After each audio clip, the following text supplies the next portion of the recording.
Saudara-saudari yang terkasih dalam Yesus Kristus, kedua bacaan yang baru kita dengar ini cukup panjang-panjang. Tetapi ada satu sabda yang menggema dalam hati saya. Dikatakan oleh Yesus, "Kepadamu telah diberikan rahasia kerajaan Allah." Kepada kita semua ada rahasia kerajaan Allah. Dan rahasia kerajaan Allah ini akan benar-benar terdengar untuk orang-orang yang baik, benar, dan taat kepada Tuhan. Saudara-saudari yang terkasih, iman itu akan bertumbuh dan berkembang kalau kita banyak mendengarkan, banyak melihat. Setiap saat Bapa sebagai penabur, Allah Bapa di surga sebagai penabur, dan Yesus sebagai benih, selalu menemburkan benih-benih itu kepada kita. Tetapi seringkali benih-benih itu tidak mendapatkan tanggapan dari kita, yang akhirnya benih itu menjadi layu dan mati. Maka dikatakan oleh Yesus ada 4 tipe orang. Dikatakan di sini ada benih, kita ini adalah tanah, ya. Tanah ini kita, ya. Benih ditaburkan, dan bagaimana tanggapan kita ini sebagai tanah, ya. Benih itu ditaburkan di pinggir jalan, yang pertama. Lalu yang kedua, di tanah yang berbatu-batu. Yang ketiga, di tanah semak duri. Dan yang keempat, di tanah yang baik. Saya yakin bahwa kita ini adalah orang-orang yang baik, ya. Ditaburkan benih itu oleh Tuhan di tanah yang baik. Hanya sekarang ini tanah yang baik itu menghasilkan berapa kali lipat, ya. Ada yang 30 kali lipat, ada yang 60 kali lipat, ada yang 100 kali lipat. Dan dalam perjalanan hidup kita sehari-hari, sebetulnya kita sebagai tanah yang baik ini, ya, bagaimana caranya supaya kita menjadi tanah yang baik? Benih yang ditaburkan itu adalah iman yang mengakar kuat, ya.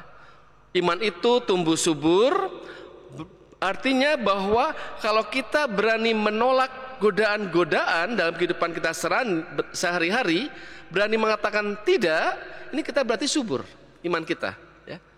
Banyak sekali roh-roh jahat, ada juga iblis yang mengganggu kita, mengganggu iman kita. Tetapi ketika kita berani mengatakan tidak untuk hal seperti ini, sebetulnya iman kita ini bertumbuh, bagus. Tetapi kalau kita mengikuti apa yang dikatakan oleh iblis, maka iman kita ini akan mati dan kita akan menjadi hancur.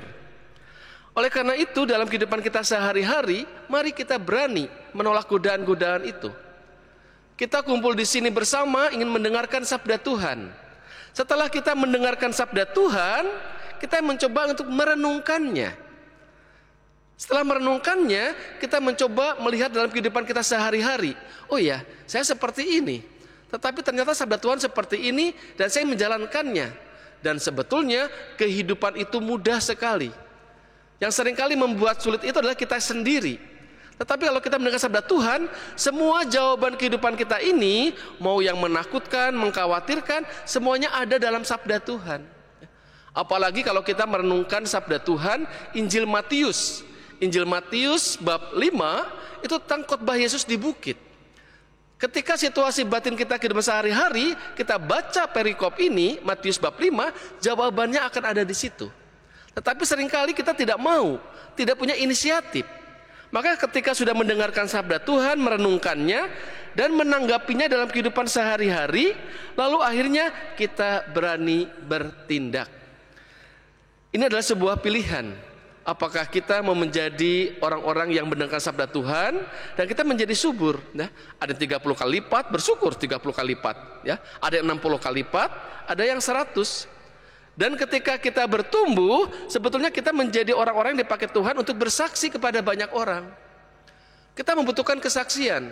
Banyak orang yang sekarang ini juga jauh dari Tuhan, perlu dibantu oleh kita. Mungkin terjerat oleh iblis, diikat oleh iblis. Dan kita sebagai orang-orang yang baik, yang benar, yang taat kepada Tuhan, dipakai oleh Tuhan untuk melepaskan ikatan-ikatan itu.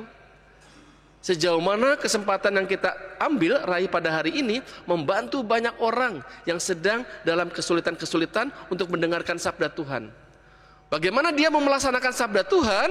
Mendengarkan saja tidak, merenungkan saja tidak. Kita orang-orang yang dipilih Tuhan harus siap untuk menjadi saksi Kristus yang hidup di tengah situasi yang paling sulit pun kita harus siap menghadapinya. Mari kita hening sejenak.